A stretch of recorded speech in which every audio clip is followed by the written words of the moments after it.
আজ বিধানসভায় ছিল বিধায়কের শপথ গ্রহণ অনুষ্ঠান। এবারে একক সংখ্যাগরিষ্ঠতায় ক্ষমতায় এসেছে রাজ্যে ভারতীয় জনতা পার্টি বিজেপি।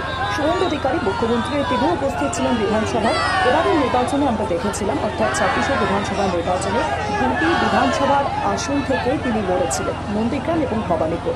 দুই কেন্দ্র থেকেই তিনি জয়লাভ করেন। ভবানীপুরে ছিল হাড্ডাহাড্ডি লড়াই, কারণ সেখানে প্রাক্তন মুখ্যমন্ত্রী মমতা বন্দ্যোপাধ্যায় তৃণমূল কংগ্রেসের হয়ে প্রার্থী, এবং ভবানীপুর মমতা বন্দ্যোপাধ্যায়ের পুরনো গড়, সেই গড়েও আমরা দেখলাম শুভেন্দু অধিকারী বর্তমান মুখ্যমন্ত্রী তিনি কিন্তু মমতা বন্দ্যোপাধ্যায়কে হারিয়ে দেন। এই নিয়ে প্রশ্ন উঠছিল রাজনৈতিক মহলে, তাহলে কোন কেন্দ্র ছাড়তে চলেছেন শুভেন্দু অধিকারী? আমরা দেখলাম আজকে বিধানসভাতে ভবানীপুর কেন্দ্রের হয়ে শপথ গ্রহণ করলেন শুভেন্দু অধিকারী, অর্থাৎ নন্দীগ্রাম কেন্দ্রটি ছেড়ে দিলেন। আর তারপরে বিকেল গড়াতেই ভবানীপুরে রোড শো করলেন শুভেন্দু অধিকারী মুখ্যমন্ত্রী। তার রোড শোতে বিপুল জনসমর্থন দেখা যায়, সকলের মুখে ছিল জয় শ্রীরাম স্লোগান।